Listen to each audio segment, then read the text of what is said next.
Dhavaleswaram barrage వద్ద రెండవ ప్రమాద హెచ్చరిక కొనసాగుతున్నది. బ్యారేజీ వద్ద శరవేగంగా పెరుగుతున్న వరద నీటి ప్రవాహంతో నీటి మట్టం 15 అడుగులకు చేరింది. దీంతో ఇరిగేషన్ అధికారులు 175 గేట్లను ఎత్తి 14,83,000 క్యూసెక్కుల వరద నీటిని దిగువకు విడుదల చేసినట్లు తెలిపారు. కాలువల ద్వారా 3 పంట కోసం 9,500 క్యూసెక్కుల సాగునీటిని విడుదల చేశారు.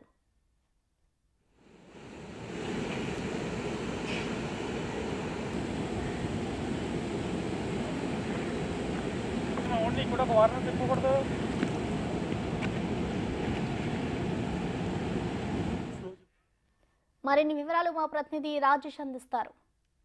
నిన్న ఉదయం 10 గంటల నుంచి కూడా గోదావరి నీటి మట్టం గంట గంటకు పెరుగుతూనే ఉంది. నిన్న మధ్యాహ్నం 3 గంటల ప్రాంతంలో ధవళేశ్వరం వద్ద 13 లక్షల పైగా క్యూసెక్కుల నీటిని కిందికి విడిచిపెట్టారు.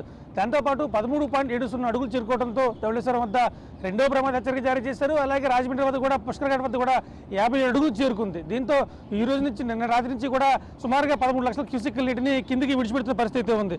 అలాగే లోతట్టు ప్రాంతాలను ఇప్పటికే అధికార యంత్రాంగం అప్రమత్తం చేసింది. ముఖ్యంగా కోనసీమ జిల్లాలో సుమారుగా 30 గ్రామాలకైతే రాకపోకలు స్తంభించిపోయాయని చెప్పాలి. అలాగే తూర్పుగోదావరి జిల్లాలో చూసుకుంటే లంక గ్రామాలన్నీ కూడా పూర్తిగా మునిగిపోయి ఆ గ్రామాలకు కూడా రాకపోకలు అయితే పూర్తిగా నిలిచిపోయి. అలాగే అల్లూరు సీతారామరాజు జిల్లా చూసుకుంటే ఏజెన్సీలోని విలీన మండలాలు 7 మండలాలకు కూడా సుమారుగా 18 గ్రామాలకు రాకపోకలు పూర్తిగా స్తంభించిపోయాయి. వాళ్ళందరినీ కూడా పునరావాస కేంద్రాలకు తరలించే ప్రయత్నం చేస్తున్నారు. అంటే ముందుగా గ్రామాలకు రాకపోక లేకపోవడంతో అక్కడ చోట్ల చిన్న చిన్న నాటు పడవలతోనూ మరబోట్లతోనూ కూడా గ్రామస్తులు అయితే బయటకు వచ్చి నిత్యావసర వస్తువులు తెచ్చుకునే పరిస్థితి కొనసాగుతుంది. మరీ ముఖ్యంగా చూసుకుంటే ఇప్పటికే ముంపునకు గురైన గ్రామాలు అయితే ఆ ప్రజలందరినీ కూడా సురక్షిత ప్రాంతాలకు తరలించారు. దగ్గరలో ఉన్న చిన్న చిన్న ప్రభుత్వ పాఠశాలలు కావచ్చు, లేకపోతే ప్రైవేటు ఫంక్షన్ హాల్ కావచ్చు అన్నీ కూడా ప్రభుత్వం స్వాధీనం చేసుకుంది. వాటి నుంచి పునరావాస కేంద్రాలు ఏర్పాటు చేసి అక్కడ వాళ్ళకి సురక్షితంగా వాళ్ళందరినీ కూడా 3 రోజుల పాటు ఇంచుమించుగా గత 4 రోజులుగా కూడా వాళ్ళంతా సురక్షిత ప్రాంతాల పునరావాస కేంద్రాల్లోనే కొనసాగుతున్నారు. వారందరికీ 3 రోజులుగా కూడా అక్కడ నిత్యం భోజన వసతి కల్పించారు. అలాగే వాళ్ళకి ఏదైనా అత్యవసరం అయితే వైద్య సదుపాయం కూడా ప్రత్యేక మెడికల్ క్యాంపు ద్వారా అందుబాటులో ఉంచారు. అలాగే ముఖ్యంగా చూసుకుంటే రైతాంగానికి సంబంధించి సుమారుగా 50,000 హెక్టార్లలో ఉమ్మడి తూర్పుగోదావరి జిల్లాలో పూర్తిగా పంట నష్టం వాటిల్లింది. అదంతా కూడా రైతాంగం అంతా కూడా ఆందోళన చెందుతున్న నేపథ్యంలో వరద ముంపు నుంచి పూర్తిగా కోలుకున్న తర్వాత రైతాంగానికి ఎటువంటి నష్టం జరగకుండా చూసుకుంటామని చెప్పి ప్రభుత్వం అయితే హామీ ఇచ్చింది. దీనికి సంబంధించి వ్యవసాయ శాఖ అధికారులు ఏ పంట ఎన్ని హెక్టార్లు నష్టపోయిందనేది అంచనాకు వస్తారు.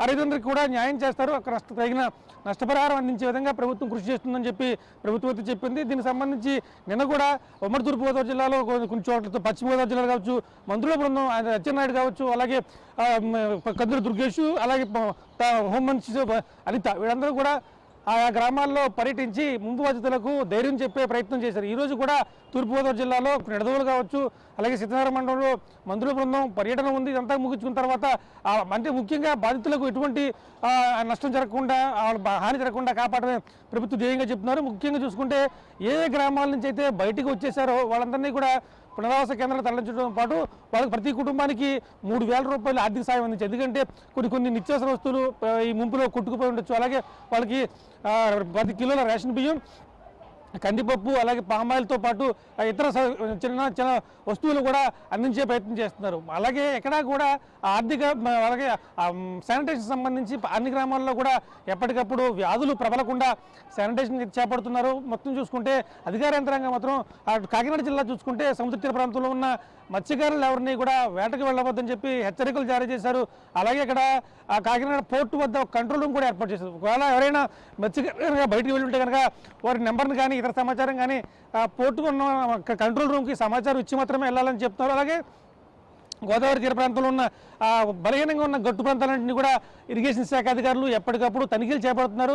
ఒకవేళ బలహీనంగా ఉంటే కనుక అక్కడ ఇసుక మూటలు వేయడం కానీ, లేకపోతే కర్రలతో కట్టడం కానీ, అంటే గట్లు తెగిపోకుండా ఉండేందుకు ఆయా కార్యక్రమాలు చేపడుతున్నారు. కోనసీమ జిల్లాలో సుమారుగా 335 కిలోమీటర్ల మేర గట్టు ప్రాంతం ఉంది. అలాగే తూర్పుగోదావరి జిల్లాలో చూసుకుంటే అటు గుక్కూరు నుంచి ఇటు రాజమండ్రి వరకు కూడా సుమారుగా 300 కిలోమీటర్ల గోదావరి పరివాహక ప్రాంతం ఉంది. ఈ పరివాహక ప్రాంతంలో ఉన్న గ్రామాల ప్రజలందరినీ కూడా ఎప్పటికప్పుడు అధికార యంత్రాంగం అప్రమత్తం చేస్తుంది. ఒకవేళ ఇంకా పెరిగితే కనుక ఏ గ్రామాలకు వెళ్ళే అవకాశం అనేసి ముందస్తుగా జాగ్రత్తలు చేపడుతున్నారు. ఆయా గ్రామాలను అయితే మాత్రం హెచ్చరిస్తున్న పరిస్థితి ఉంది. ప్రస్తుతానికి మాత్రం ముంపు వల్ల ఎటువంటి ప్రాణ నష్టం జరగలేదు. కాకపోతే కొన్ని చోట్ల పశువులు గొర్రెలు కొట్టుకుపోయిన పరిస్థితి ఉంది. అలాగే పశువులకు ఆహారం కొరత అయితే కాస్త కనబడుతుందని చెప్పాలి. ఇది ఏమైనా కానీ ఒకవేళ ఎంత విపత్తు వచ్చినా కానీ, ఎందుకంటే ఎప్పటికప్పుడు ధవళేశ్వరం ఆనకట్ట వద్ద నుంచి సుమారుగా 13 లక్షల క్యూసెక్కుల నీరు కిందకి సముద్రంలోకి విడిచిపెట్టడం వల్ల ప్రమాదం తీవ్ర స్థాయికి వెళ్ళే అవకాశం లేదు. సో అధికార యంత్రాంగం మాత్రం ఒకటే చెప్తుంది, ఎంతటి విపత్తు వచ్చినా కానీ ఎదుర్కొనేందుకు తామంతా సిద్ధంగా ఉన్నామని చెప్పి చాలా స్పష్టంగా చెప్తారు. ఇక్కడ రవిశంకర్తో రాజేష్, బిగ్ టీవీ, గోదావరి ఘాట్ నుంచి.